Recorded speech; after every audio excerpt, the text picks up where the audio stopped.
안녕하세요. 만나서 반갑습니다. 자, 이번 시간에 대기의 미기상학적 특성 같이 한번 보도록 하겠습니다. 자, 첫 번째 뭐가 나오냐. 대기의 구성과 구분 나와요. 제일 많은 게 질소고, 그 다음에 산소, 아르곤, 이산화탄소, 네온, 헬륨 이 순서대로 이제 간다. 그 다음에 부피비로 보면은 이제 79, 21 이렇게 되겠고, 그 다음에 중량비로 보면은 77, 23% 이렇게 됩니다. 그래서 용적비에 대한 개념이 가장 많이 언급이 되니까 산소 21%, 질소 79% 이렇게 보시면 되겠어요. 자, 그 다음에 건조 공기의 주요 성분 해가지고 이제 질소, 산소, 아르곤, 이산탄소를 제외하고 오존 쭉 되게 많죠 이거. 미량 원소들도 이제 이렇게 존재합니다. 그래서 유해하거나 뭐 좀 나쁘거나 하는 애들은 다 뒤에 조그맣게 있어요. 좀 불활성이면서 반응하지 않고 이제 사람한테 뭐 별 큰 영향 없고 하는 애들은 좀 위에 있는데 뭐 이제 산소가 이제 제일 많고요. 자, 그 다음에 대기의 분류 볼게요. 그래서 대륙권, 성층권, 중간권, 열권으로 구성이 됩니다. 그래서 얘네들의 특성을 잘 기억을 해야 되는데 일단 이 몇 킬로미터까지가 얘네들이냐, 그 다음에 얘네들의 온도는 어떠한 분포를 갖는가, 이게 두 개가 기본이에요. 그래서 대기 밀도는 기온이 낮을수록 높아지므로 기온이 낮다는 얘기 뭡니까? 부피가 작다는 얘기죠. 부피가 작으니까 밀도는 부피분의 질량이니 이렇게 되니까 기온이 낮으면 얘가 줄어들겠죠? 그럼 어떻게 돼요? 밀도는 증가하겠죠. 요 개념이에요. 고도에 따른 기온 분포가 밀도 분포로 결정된다. 즉 다시 얘기하면 기온 분포로부터 밀도 분포 온도에 따라서 밀도가 달라진다. 이렇게 됩니다. 자, 먼저 대륙권 있어요. 대륙권은 우리가 살고 있는 여기에요. 여기. 그래서 지표로부터 약 11km까지 요 중요하고요. 여기를 대륙권이라고 한다. 자, 여기는 보세요. 고도가 증가함에 따라 어떻게 됩니까? 온도가 감소하죠. 자, 고도가 증가함에 따라 온도가 감소하니 온도가 감소하면 어떻게 된다 그랬어요? 부피가 작아지고 밀도는 커지고 차가운 공기, 따뜻한 공기. 차가운 공기 어떻다고? 무겁고 따뜻한 공기 가볍고 이렇게 됩니다. 그럼 얘는 내려오려고 하겠죠. 가벼운 위로 올라가려고 하고 순환이 일어납니다. 그래서 대륙권에서는 뭐가 일어나냐? 공기의 수직 이동에 의한 대류 현상 일어나게 되어 있고, 그 다음에 기상 현상이 같이 일어나요. 눈, 비 뭐 이런 게. 얘가 되게 중요한 내용이에요. 그 다음에 고도가 올라감에 따라 이제 온도가 줄어든다고 했는데, 감소한다고 했는데 얼마나 감소하냐 이거거든요. 얘가 마이너스 0.98도씨 퍼 100m 이렇게 됩니다. 이렇게 감소한다. 요것도 기억해줘야 되고, 이거는 건조 단열 감률이에요. 수분을 제외하고 건조한 상태를 얘기를 해요. 그러면 실제 대기가 물이 한 방울도 없냐? 그건 아니죠. 물이 포함되어 있어요. 그래서 이 물이 포함된 수분 상태의 공기의 변화율을 마이너스 약 0.65도씨 퍼 100m 100m 올라갈 때마다 마이너스 0.65도씩 줄어든다 이거지. 왜 차이가 생깁니까? 물의 잠열 때문에 그렇지. 자, 그 다음에 통상 대륙간 높이는 여름철이 높고 겨울철이 낮다. 고緯도 지방이 저緯도 지방에 비해 낮다. 이런 특성을 갖게 되겠습니다. 자, 그 다음에 성층권 있어요. 성층권은 지면으로부터 약 11km까지의 권역으로, 여기 중요하지. 11km.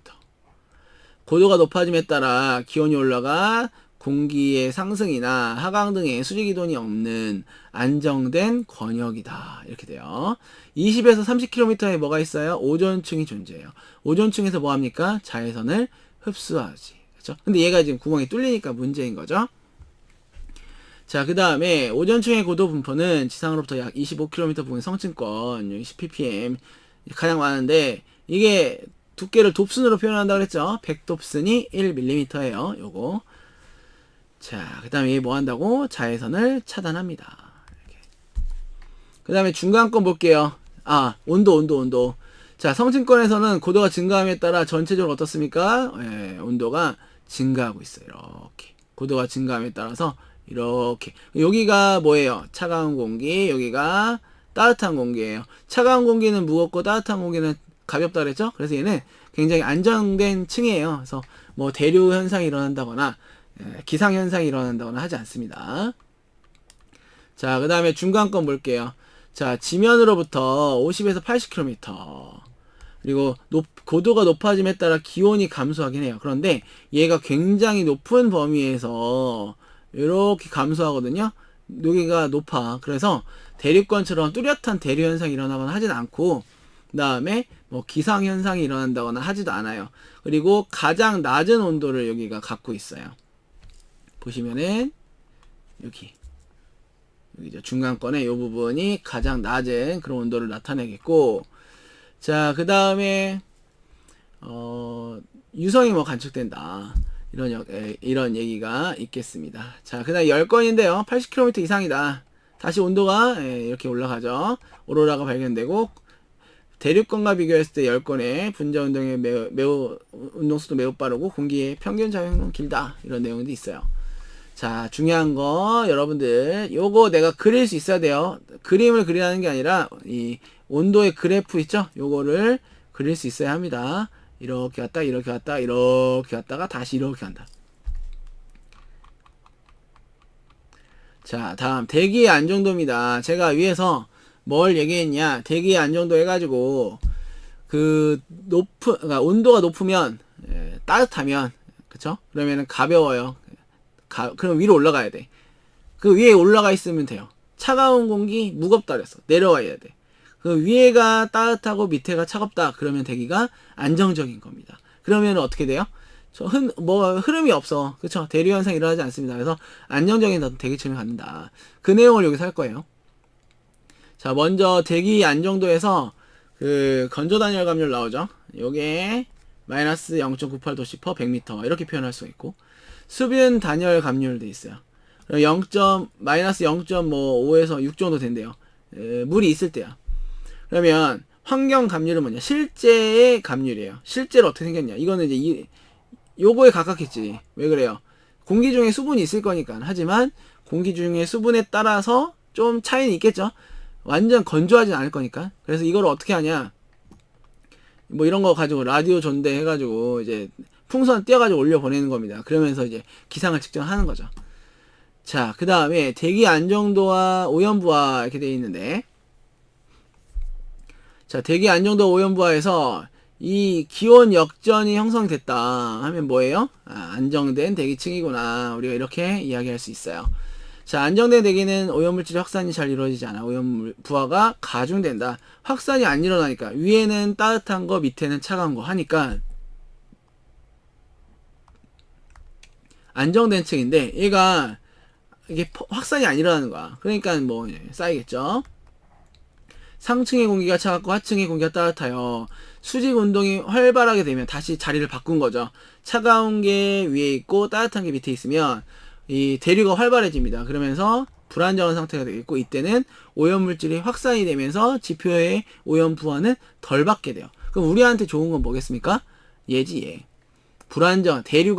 대류의 상태가, 대기의 상태가 불안정해야지만이 공기가 맑겠죠. 자, 이게 이제 있어요. 대기 안정도와 기온 감률 되어 있는데, 안정 조건, 아까 방금 얘기한 것처럼 역전이 형성돼야 돼요. 그래서 위에가 따뜻한 공기, 밑에가 차가운 공기. 자, 불안정, 과단열, 위에가 차가운 거, 밑에가 따뜻한 거, 이겁니다. 자, 그래서 보면 과단열이 지금 뭐예요? 불안정이죠. 환경 감률이 올라가면 올라갈수록 어떻게 돼요? 떨어져. 온도가 차갑지. 여기는 따뜻하고. 그러니까 어떻게 됐어요? 얘는 내려오려고 하고 얘는 올라가려고 하죠? 그러니까 불안정이에요. 안정 볼 거예요. 안정. 여기가 역전이 안정이에요. 자, 환경 감률 이렇게 생겼습니다. 여기가 따뜻한 공기, 여기가 차가운 공기예요. 그러니까 위에는 가벼운 거, 밑에는 무거운 거 하니까 위아래가 움직이지 않겠죠. 이게 역전에서 안정적인 조건입니다. 자, 그러면 여기 보시면 크기 비교를 이렇게 되어 있는데, 자, 여기 지금 건조 단열 감률보다 환경 감률이 건조 단열 감률보다 작을 때다. 이때가 안정 조건이 안정 조건. 그게 뭡니까? 여기죠, 여기. 안정. 그러면 누가 더 큰 거예요? 건조 단열 감률이 여기고, 환경 감률은 이거예요. 이렇게. 자, 그러면 이렇게 돼 있거든요, 이렇게. 그러면 이쪽으로 누우면 누울수록 우리가 얘가 지금 더 누워있죠? 큰 겁니다. 그래서 Y축에 절을 잘해야 돼. 인사를 이렇게. 인사를 잘할수록 뭐예요? 큰 거예요. 그래서 여기가 이렇게 되겠고, 불안정한 조건, 이게 지금 과단열 불안정이죠. 그럼 누가 더 인사를 잘하고 있어요? 환경감률이 인사를 더 잘하고 있어요. 그래서 여기 같은 경우에는 더 큰 게 환경감률이다. 이렇게 볼 수가 있겠습니다. 자, 불안정인데 미단열은 약간 좀 비슷해요. 약간 이렇게 근처에 있는 거고, 그다음에 중립은 같을 때 이렇게 됩니다. 나중에 이 개념 가지고 굴뚝에 연기해서 또 이야기가 됩니다. 자, 그 다음에 기온 역전 되어 있는데, 하층부가 차갑고 그 다음에 상층부가 따뜻하다. 이게 역전이에요. 그쵸? 그 다음에 이제 오염물질 확산이 어려워진다. 복사 역전은 여기 보시면은 새벽에 늦은 밤, 이른 아침 요런 데 생겨요. 차가워진 지표면 때문에 이 공기와 만나고 있는 지표와 만나고 있는 이 공기층이 좀 차가운 거예요. 그러면서 생기는 게 이 복사 역전이고, 이러다가 이제 해가 뜹니다. 그러면은 해가 뜨면 어디서부터 또 뜨거워지냐? 이 지표면부터 뜨거워져. 여기. 그럼 이 지표면부터 뜨거워지면은 점점 온도가 이렇게 가요.